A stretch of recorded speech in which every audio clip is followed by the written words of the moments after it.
अस्सलाम वालेकुम स्टूडेंट्स, कैसे हैं आप सब। मेरा नाम है बिस्मा अस्कर और यहाँ पे मैं आपको अभी तक चैप्टर 1 पढ़ा रही हूँ, केमिकल इक्विलिब्रियम, हमारी ग्रेड 10th की बुक का। केमिकल इक्विलिब्रियम पे हम बात करेंगे और क्योंकि अभी तक हमने रिवर्सिबल और इरिवर्सिबल की कुछ डेफिनेशंस देख ली हैं, तो उसी पे आज हम मज़ीद भी बात करेंगे और देखेंगे कि कौन से रिएक्शंस होते हैं जो रिवर्सिबल होते हैं, कौन से होते हैं जो इरिवर्सिबल होते हैं, और उसको हम एग्जाम्पल से समझने की भी कोशिश करेंगे। आपके रिवर्सिबल रिएक्शंस का आपको रिएक्शन मिक्सचर को देख के ही पता लग जाता है। वो कैसे पता लगेगा? थोड़ी-सी बात पहले की, बाकी बात आज करते हैं। तो आइए चलते हैं लेक्चर की तरफ। तो स्टूडेंट्स, हमने बात की थी कुछ रिवर्सिबल और इरिवर्सिबल रिएक्शंस की। समझ आ रही है केमिस्ट्री? आराम-आराम से लेके चलो, आराम-आराम से। जितनी जल्दी करोगे ना कि ये भी चीज़ समझ आ जाए, वो भी चीज़ समझ आ जाए, उतना मुश्किल हो जाएगा। आराम से लेके चलो, आराम से देखो और चीज़ों को आराम से समझने की कोशिश करो। आज हम उसी तरह से मज़ीद बात करेंगे, लेकिन मैं सबसे पहले आपके लिए रिवाइज़ करूँगी। आपने अपने माइंड में स्टोरी बिल्डअप करते जाना है कि किस तरह से हम क्या चीज़ कब पढ़ रहे हैं। सबसे पहली बात है इरिवर्सिबल और रिवर्सिबल रिएक्शन। पहले भी बात की हमने, दोबारा रिपीट कर लेते हैं। इरिवर्सिबल आपके वो रिएक्शंस हैं कि जो कंप्लीशन की तरफ चले जाते हैं। कंप्लीशन की तरफ जाने का मतलब है प्रोडक्ट्स बन जाते हैं। इरिवर्सिबल रिएक्शंस कंप्लीट और दे फॉर्म दी प्रोडक्ट्स। अब ये प्रोडक्ट्स जो मर्जी हो जाए रिएक्टेंट साइड पे नहीं जाएंगे। दूसरे तरह के रिएक्शन है रिवर्सिबल रिएक्शन। रिवर्सिबल रिएक्शन का मतलब है कि they will go to the reverse direction. आपके रिएक्टेंट्स प्रोडक्ट्स बनाएंगे, साथ ही साथ प्रोडक्ट्स टूट के वापस से रिएक्टेंट्स बना देंगे, या कोई चेंज आएगा प्रोडक्ट्स में, लेकिन होगा यही कि आपके जो प्रोडक्ट्स हैं वो वापस से रिएक्टेंट्स बनाएंगे। तो ये हो गया रिवर्स रिएक्शन। रिवर्स रिएक्शन की हमेशा दो डायरेक्शंस होती हैं। रिवर्स रिएक्शन की जो दो डायरेक्शंस हैं, सबसे पहली डायरेक्शन है फॉरवर्ड डायरेक्शन। जब भी आपका रिएक्शन स्टार्ट होगा ना, तो सबसे पहले रिएक्टेंट से प्रोडक्ट की तरफ जाएगा। इसको हम कहते हैं फॉरवर्ड रिएक्शन। फॉरवर्ड का मतलब है आगे की तरफ जाना, आगे बढ़ना। तो फॉरवर्ड रिएक्शन में क्या होता है कि रिएक्टेंट्स कन्वर्ट टू प्रोडक्ट्स। ये तो सिंपल सी चीज आपने याद कर लेनी है। हो गई ना याद कि आपके रिएक्टेंट्स प्रोडक्ट्स बनाएंगे, this is called forward reaction. साथ ही साथ बेटा आपके यही प्रोडक्ट्स जब टूटेंगे और वापस से रिएक्टेंट्स बनाएंगे इसी रिएक्शन के अंदर, तो आप इसको कहेंगे ये रिवर्स रिएक्शन है। So products break and they recombine to form reactants. Products से रिकम्बाइन करके जब रिएक्टेंट्स बना दिया, इसको आपने कह दिया रिवर्स रिएक्शन। तो आपने याद रखना है कि रिवर्सिबल रिएक्शन की दो डायरेक्शंस हैं, फॉरवर्ड और रिवर्स। हमने पढ़ा था कि किस तरह रिवर्सिबल रिएक्शंस में कुछ ऐसे मेजर चेंजेस आते हैं जिसकी वजह से पता लग जाता है कि रिवर्सिबल रिएक्शन हो रहा है कि नहीं। एक एग्जांपल की आज आप फिर बात करते हैं, हम बात करेंगे हाइड्रोजन आयोडाइड की फॉर्मेशन की।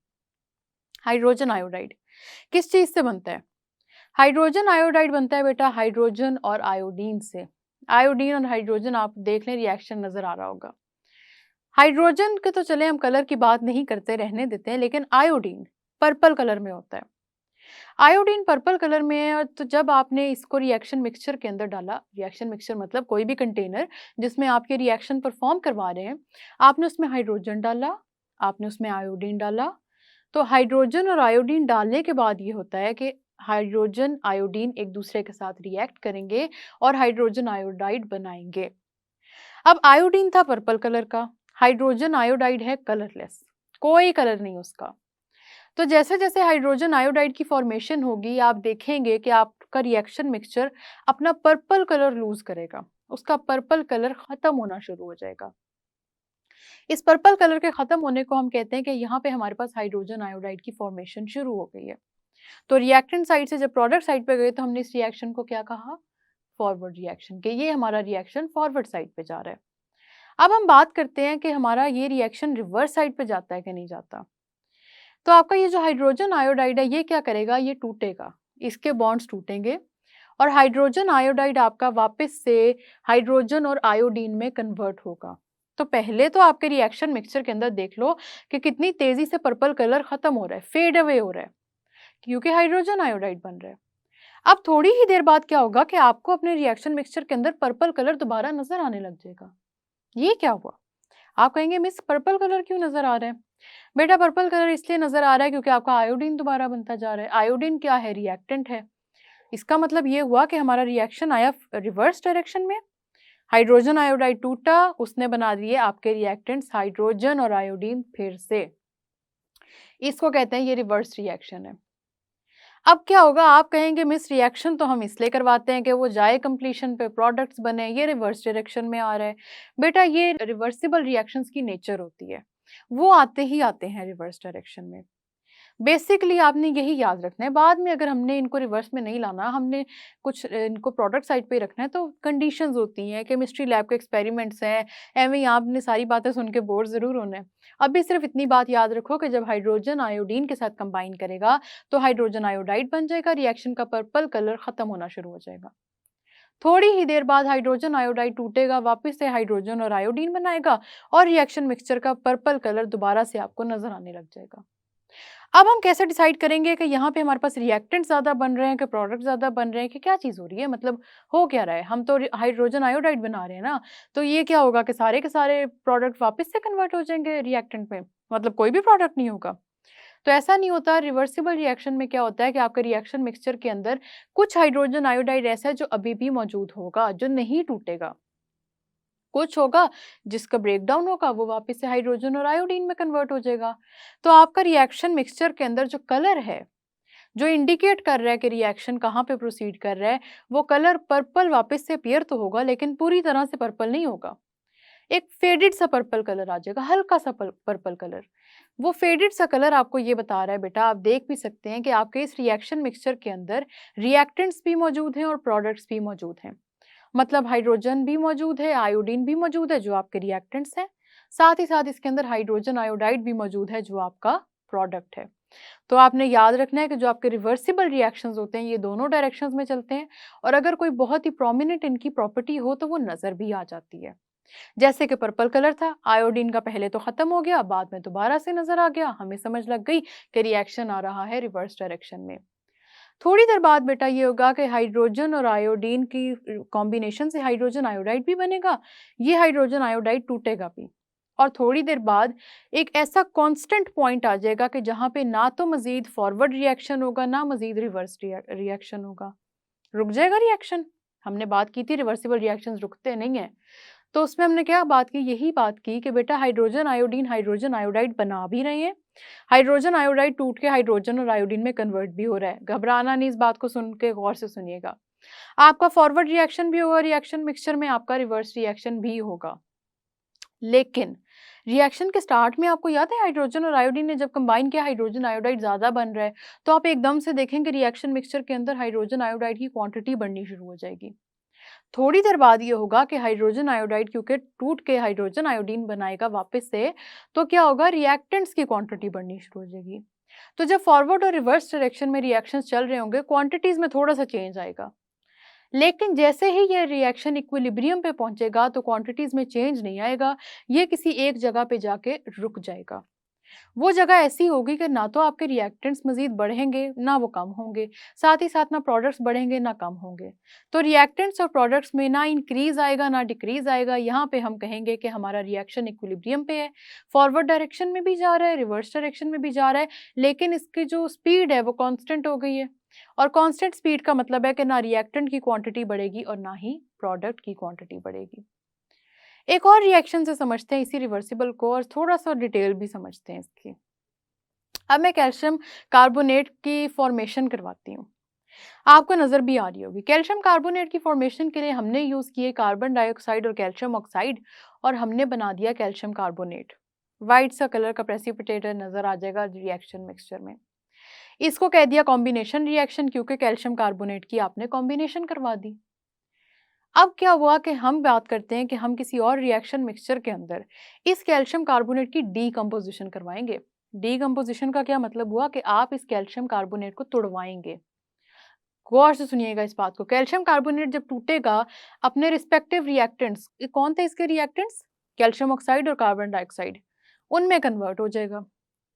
अब यहाँ पे मैं रिवर्सिबल रिएक्शंस की एक और प्रॉपर्टी बताने लगी हूँ, गौर से सुनिएगा मेरे लेक्चर को। बेटा कैल्शियम ऑक्साइड और कार्बन डाइऑक्साइड बनेंगे जब भी आप कैल्शियम कार्बोनेट को डीकंपोज करवाएंगे। कार्बन डाइऑक्साइड आपकी गैस है, गैसियस फॉर्म में है।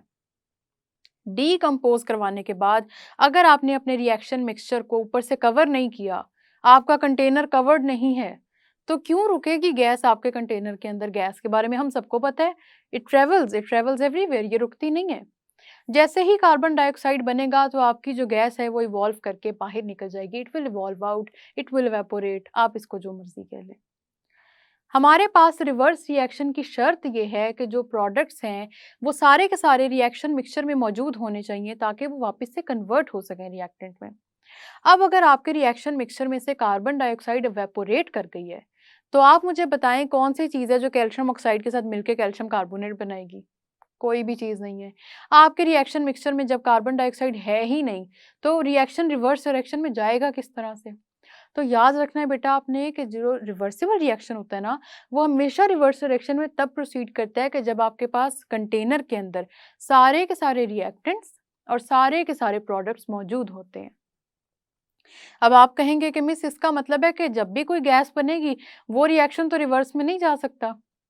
तो अभी ज़रा मेरी बात सुने गौर से और मुझे इस बात का जवाब दें, अगर मैं इस रिएक्शन मिक्सचर को, इस कंटेनर को ऊपर से कवर कर दूं, मैं इस कार्बन डाइऑक्साइड को एस्केप होने ही ना दूं, तो क्या होगा?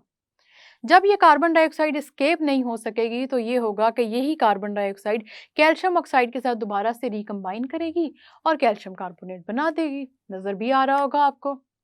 तो आपने देखा कैल्शियम कार्बोनेट की डीकम्पोजिशन जब आपने करवाई तो वापस से फॉर्मेशन भी हुई, अगर आपने अपना प्रोडक्ट एस्केप नहीं होने दिया। तो इसका मतलब है कि अगर हम गैसेस की बात कर रहे हैं तो रिएक्शन को रिवर्स डायरेक्शन में लाने के लिए इंपॉर्टेंट है कि जो आपका कंटेनर जिसमें रिएक्शन हो रहा है वो कंटेनर ऊपर से बंद हो, क्लोज्ड हो वो कंटेनर। अगर वो कंटेनर क्लोज्ड नहीं है ना बेटा, तो आपका जो गैशियस प्रोडक्ट्स हैं, जितने भी गैशियस प्रोडक्ट्स हैं, वो वेपोरेट कर जाएंगे। एवेपोरेट करने के बाद ये होगा कि आप कभी भी उस रिएक्शन को रिवर्स डायरेक्शन में नहीं ला पाएंगे। कैल्शियम ऑक्साइड तो प्रेजेंट होगा, लेकिन आप मुझे बताएं कैल्शियम ऑक्साइड का किससे रिएक्शन करवाओगे कैल्शियम कार्बोनेट बनाने के लिए? कैल्शियम कार्बोनेट की फॉर्मेशन के लिए ज़रूरी है कि आपके रिएक्शन मिक्सचर में कैल्शियम ऑक्साइड भी हो और कार्बन डाइऑक्साइड भी हो। अगर कार्बन डाइऑक्साइड नहीं है तो कैसे बनेगा कैल्शियम कार्बोनेट? तो इसलिए आपने याद रखना है कि इक्विलिब्रियम की एक क्वालिटी ये भी है कि ये क्लोज्ड कंटेनर में होती है। क्लोज कर दो कंटेनर को, बंद कर दो कंटेनर को। उसके अंदर क्या होगा कि क्योंकि कोई भी चीज़ एस्केप नहीं कर पाएगी, निकल नहीं पाएगी, तो इस वजह से रिएक्शन जाएगा रिवर्स डायरेक्शन में। आपने याद रखना है रिएक्शन रिवर्स डायरेक्शन में हमेशा तब जाएगा जब आपके रिएक्टेंट्स भी रिएक्शन मिक्सचर में मौजूद हैं और आपके प्रोडक्ट्स भी रिएक्शन मिक्सचर में मौजूद हैं। इस बात को बेटा आपने याद रखना है और इस बात को समझने के लिए हमने दो रिएक्शंस डिस्कस किए। हाइड्रोजन आयोडाइड की तो हमने बात की थी, हमने देखा था कलर के चेंज से कैसे हमें पता लगता है कि रिएक्शन फॉरवर्ड जा रहा है कि रिवर्स। दूसरी बात ये है कि अगर आपका एक रिएक्शन इक्विलिब्रियम पे पहुंचाना है, उसको नहीं आपने कंप्लीशन की तरफ लेके जाना है। कंप्लीशन का मतलब यही हुआ ना, प्रोडक्ट्स बन गए, कोई चीज़ नहीं आ रही रिवर्स में। प्रोडक्ट्स बन गए, बस रिएक्टेंट खत्म, कहानी खत्म, वो है इरिवर्सिबल रिएक्शन। लेकिन अगर आप रिएक्शन को रिवर्स करवाना चाहते हैं तो ज़रूरी है, बहुत ही ज़रूरी है कि आपके रिएक्शन मिक्सचर के अंदर सारे के सारे रिएक्टेंट्स और प्रोडक्ट्स मौजूद हों। तब वो रिएक्शन आपका जाएगा रिवर्स डायरेक्शन में, वरना वो नहीं जाएगा। हमने कैल्शियम कार्बोनेट की एग्जांपल से सीखा कि अगर आपका कार्बन डाइऑक्साइड निकल गया तो कभी भी कैल्शियम कार्बोनेट दोबारा से नहीं बन सकेगा। बेटा पेपर पॉइंट ऑफ व्यू से ये दो रिएक्शंस बहुत इंपॉर्टेंट हैं, आप लोगों ने इनको याद रखना है। हाइड्रोजन आयोडाइड की फॉर्मेशन और कैल्शियम कार्बोनेट की फॉर्मेशन और डीकम्पोजिशन। पेपर में अगर आपसे रिवर्सिबल और इरिवर्सिबल की बात की जाए तो ये दो रिएक्शन याद कर लो और बार बार इन्हीं को यूज़ कर लिया करना, क्योंकि ये इजी टू रिमेंबर है, क्योंकि हमारे चैप्टर का स्टार्ट भी इन्हीं से हो रहा है। आप इनको याद रखो, इन्हीं को यूज़ करो बार बार और आपका रिएक्शन इस तरह कंप्लीशन की तरफ चला जाएगा। आपको इस तरह समझ भी आ जाएगी। क्वेश्चन किस तरह से पूछा जाता है पेपर में, शॉर्ट क्वेश्चंस में पूछ लेते हैं what are the differences between reversible and irreversible reaction. साथ साथ ये भी पूछा जाता है अलग-अलग भी what are reversible reactions, what are irreversible reactions. Examples लाजमी कोट करनी है बेटा आपने। एग्जांपल में हमने अभी बात की हाइड्रोजन आयोडाइड और कैल्शियम कार्बोनेट की, और मुझे उम्मीद है कि उन दोनों एग्जांपल्स को सुन के आपको उनकी समझ आ गई है। पेपर में यही दो एग्जांपल्स यूज़ करो। और अभी लेक्चर को एंड करने से पहले आपको मैं ये दोबारा रिवाइज करा दूं कि जो रिवर्सिबल रिएक्शन है वो कभी रुकेगा नहीं, वो इक्विलिब्रियम पे जाएगा और इक्विलिब्रियम पे जाने के बाद उसमें रिएक्टेंट्स और प्रोडक्ट्स की कॉन्सेंट्रेशन मतलब अमाउंट चेंज नहीं होगी। और इक्विलिब्रियम पे पहुंचाने के लिए ये भी ज़रूरी है कि क्लोज्ड कंटेनर हो। कंटेनर बंद होगा, उसमें से कोई रिएक्टेंट प्रोडक्ट एस्केप नहीं करेगा, तो बड़े आराम से आप उसको रिवर्स कर सकते हैं। ये 3-4 चीज़ें आपने याद रखनी है। हमारी ये पूरा चैप्टर केमिकल इक्विलिब्रियम का, बल्कि सिर्फ़ ये चैप्टर ही नहीं, जब भी रिएक्शंस की बात करेंगे, ये सारे के सारे रिएक्शंस जो रिवर्स और इरिवर्सिबल होते हैं ना, ये इन्हीं 2-4 चीज़ों पे डिपेंड कर रहे होते हैं। आपने बस यही याद रखना है, रिवर्सिबल और इरिवर्सिबल को बड़े आराम से एक्सप्लेन कर देंगे। बेटा सिर्फ़ ये मत लिखिएगा पेपर में कि रिवर्सिबल जो रिवर्स हो जाते हैं, इरिवर्सिबल जो रिवर्स नहीं होते। क्योंकि आपका ज़रूरी है कि आपको कॉन्सेप्ट समझ आए।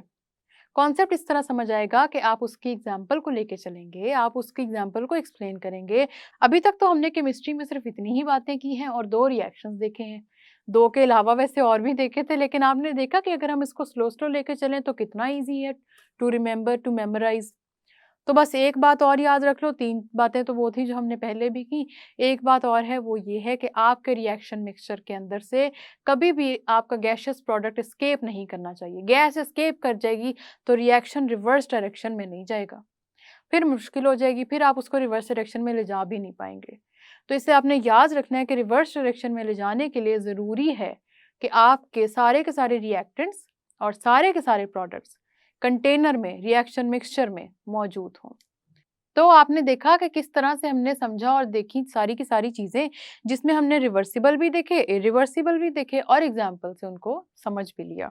एग्ज़ाम्पल हमें अच्छी समझ आ गई होगी, ये मुझे उम्मीद है। आपको जो चीज़ समझ नहीं आई उसको दोबारा सुनें, दोबारा देखो, उसको एट अ टाइम रोक दो अगर केमिस्ट्री तंग कर रही है, दोबारा से देखो जब आप फ्रेश हो जाओ, फ्रेश माइंड के साथ आओ, तो देखना आपको ये सारी चीज़ें कितने आराम से समझ आ जाएँगी।